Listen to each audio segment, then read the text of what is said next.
Imaginemos por un momento un conflicto legendario, una guerra tan pero tan brutal que hizo temblar los cimientos del mundo antiguo. Pero un momento, ¿qué pasaría si descubriéramos que toda esa destrucción masiva no nació de grandes ideales ni de una causa noble, sino de los defectos humanos más ridículos y mezquinos?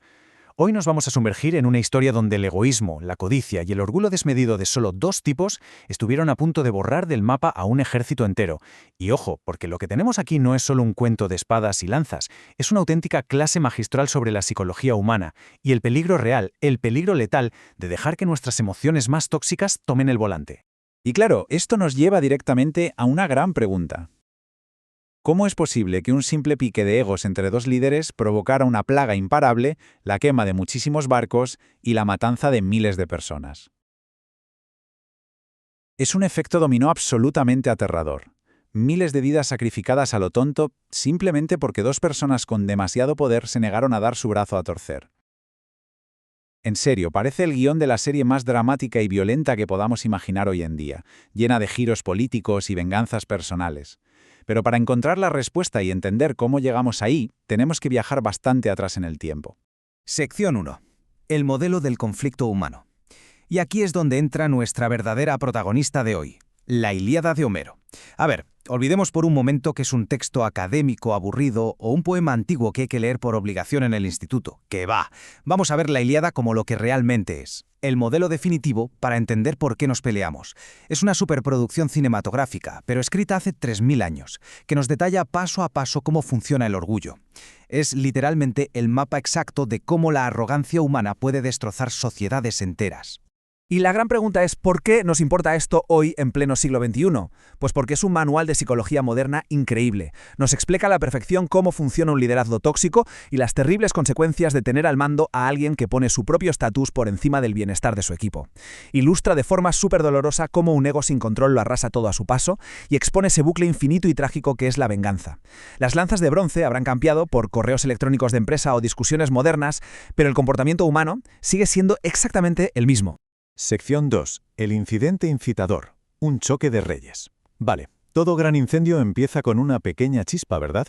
Nos metemos de lleno en el campamento griego. Agamenón, el comandante supremo, acaba de cometer un error garrafal por pura avaricia. Ha secuestrado a la hija de un sacerdote para quedársela como trofeo de guerra. Y cuando el pobre sacerdote le ruega llorando y le ofrece un montón de riquezas como rescate, Agamenón lo humilla delante de todos y lo echa a patadas. ¿El resultado? El dios Apolo se enfurece muchísimo y lanza una lluvia de flechas con enfermedades sobre el campamento. Durante 9 agónicos días una plaga fulmina las tropas griegas, dejando montañas de víctimas.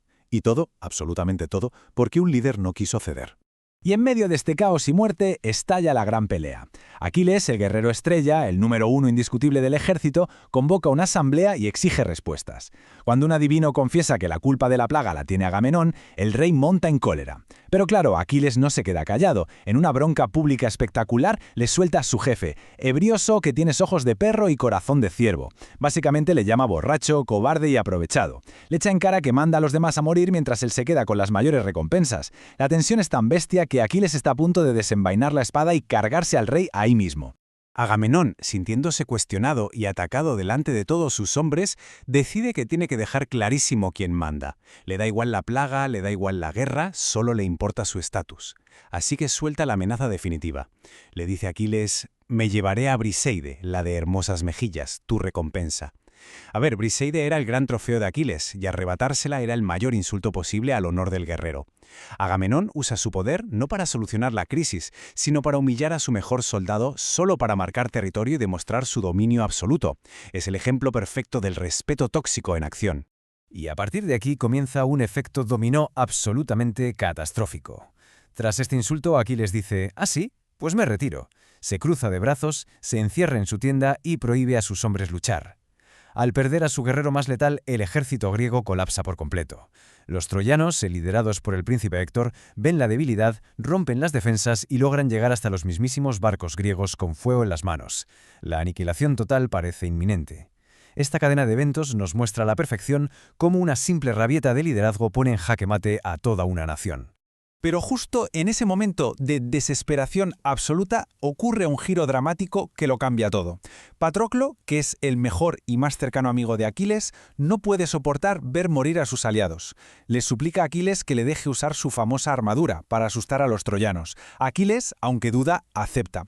Patroclo sale al campo de batalla y en una demostración brutal de valentía empuja a los enemigos lejos de los barcos, salvando el día. Pero se emociona y va demasiado lejos. En el fragor del combate, el príncipe troyano Héctor acaba con la vida de Patroclo, le arrebata la armadura y deja su cuerpo tirado en el polvo. Cuando la noticia de la muerte de Patroclo llega a oídos de Aquiles, madre mía, la historia da un vuelco aterrador. El dolor destroza al guerrero en 1000 pedazos. Aquiles llora amargamente, pero esa inmensa tristeza se transforma rapidísimo en algo oscuro, en una furia apocalíptica. Su terquedad y su pique con Agamenón se evaporan por completo y son reemplazados por una sed de sangre insaciable. Todo el campo de batalla tiembla ante el regreso del héroe. Ahora ya no pelea por trofeos ni por reyes, pelea única y exclusivamente para destruir al hombre que mató a su amigo. Sección 3. Más allá del campo de batalla. El verdadero significado. A ver, hemos visto peleas de espadas, carros de guerra y mucha acción, pero el verdadero corazón de la Ilíada no es ese campo de batalla físico. Lo que hace que este relato perdure miles de años después es el campo de batalla mental. Hay un mensaje psicológico increíblemente profundo y muy oscuro, escondido debajo de todo este caos, que necesitamos analizar para entender la advertencia real que Homero nos dejó. La clave de este campo de batalla mental se resume en una única palabra: cólera, o menis en griego antiguo. De hecho, es la primerísima palabra de todo el poema original. Y no es por casualidad. La cólera es la verdadera protagonista de la historia. Es una ira sobrenatural, una fuerza consumidora que infecta a Aquiles como un virus. Esta definición nos recuerda algo vital. El odio extremo y el resentimiento son armas de doble filo. Sí, pueden devastar a tus enemigos externos, pero a la vez te pudren por dentro y destrozan el alma de quien las usa, trayendo un dolor infinito. Y si nos fijamos en los dos grandes arquitectos de este desastre, la imagen tiene tela. Por un lado tenemos la motivación de Agamenón, pura avaricia, ansia de poder y una necesidad enfermiza de mantener el control absoluto para no parecer débil. Y por otro lado la motivación de Aquiles, su honor personal herido, un orgullo llevado al extremo y la obsesión por su legado. Ninguno de los dos pensó en el bien común. Esta dinámica tan tóxica creó una parálisis total que secuestró a todo un ejército, demostrándonos cómo diferentes sabores de egoísmo, al chocar, provocan una explosión letal. Y el punto verdaderamente absurdo es el coste real de este conflicto. Hubo unas pérdidas devastadoras de vidas en ambos bandos, muchísimos jóvenes guerreros que jamás volvieron a casa. Sin embargo, el valor real del pique que inició todo esto era nulo, cero. El insulto entre dos reyes no valía absolutamente nada. Miles de personas fueron sacrificadas en el altar de la vanidad simplemente para aliviar los egos heridos de dos líderes que fueron incapaces de dialogar. Es aterrador si lo pensamos bien. Y esto nos aterriza de golpe en nuestra realidad, porque las lecciones de hace 3 milenios siguen pasando hoy en las oficinas, en los gobiernos y en nuestras casas. Un ego desmedido sigue destruyendo alianzas y equipos fantásticos. Esa terquedad de negarnos a pedir perdón nos aísla de la gente que realmente nos apoya, igual que Aquiles se quedó solo en su tienda hasta que fue demasiado tarde. Y sobre todo, nos enseña que el verdadero liderazgo no consiste en gritar más fuerte o en no ceder nunca. El verdadero liderazgo requiere muchísimas veces la valentía de tragarse el orgullo personal en favor del grupo. Sección 4. El antídoto contra la ira. Llegamos al clímax emocional de la historia. Y sorpresa, no es una gran batalla épica con miles de extras y explosiones. El verdadero antídoto contra toda esta furia destructiva ocurre en un momento de silencio absoluto. Es una reunión secreta, súper tensa e increíblemente peligrosa a medianoche, nada menos que dentro de la tienda del monstruo que ha causado tanta destrucción. Aquiles acaba de masacrar a Héctor y ha arrastrado su cuerpo sin piedad ninguna. Pero, en medio de la oscuridad, el rey Príamo de Troya, un anciano totalmente indefenso, se infiltra en el campamento enemigo. Cae de rodillas delante del asesino de su hijo y pronuncia unas de las palabras más desgarradoras de la historia de la literatura. «Compadécete también de mí, he soportado lo que ningún otro mortal, besar la mano del hombre que mató a mi hijo». Es un acto de humildad tan brutal, tan desprovisto de ego, que rompe instantáneamente en 1000 pedazos la coraza de furia del guerrero invencible.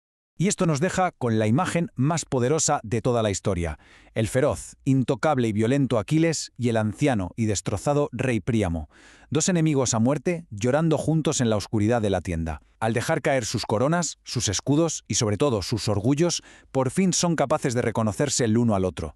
Reconocen el dolor, la pérdida y el enorme sufrimiento humano que comparten. En ese llanto conjunto, la ira desaparece por completo. La humanidad triunfa sobre el ego por primera vez en todo el relato. Así que todo este inmenso viaje nos obliga a hacernos una profunda reflexión final. Si los reyes más poderosos y los guerreros más grandes de la mitología descubrieron que la paz y la redención solo eran posibles en el momento exacto en que decidieron abandonar su ego, ¿qué daño invisible estamos permitiendo en nuestro entorno por aferrarnos al enfado? ¿Qué nos está costando realmente el orgullo hoy en día en nuestras relaciones, en nuestros trabajos o en nuestra propia paz mental? Es una pregunta enorme que lleva resonando a través de los milenios y que hoy exige una respuesta honesta de cada uno de nosotros. El libro de 3000 años que explica el ego humano, la Ilíada. Cómo un capricho destruyó un imperio, la Ilíada explicada. La ira que cambió la historia, el secreto oculto de la Ilíada. ¿Qué sucede cuando el orgullo y el ego superan a la razón? En esta exploración visual desglosamos la Ilíada de Homero no como un texto antiguo y aburrido, sino como una película épica sobre la naturaleza humana. Descubre la verdadera historia de Aquiles, Agamenón y una guerra devastadora, y aprende qué nos enseña esta obra maestra sobre el liderazgo, la ira y las consecuencias de nuestros actos hoy en día. Acompáñanos hasta el final para una reflexión profunda que cambiará nuestra forma de ver los conflictos personales. La Ilíada resumen, análisis de la Ilíada, Homero, guerra de Troya, Aquiles y Agamenón, filosofía estoica, ego y orgullo, storytelling educativo, mitología griega, desarrollo personal, cólera de Aquiles.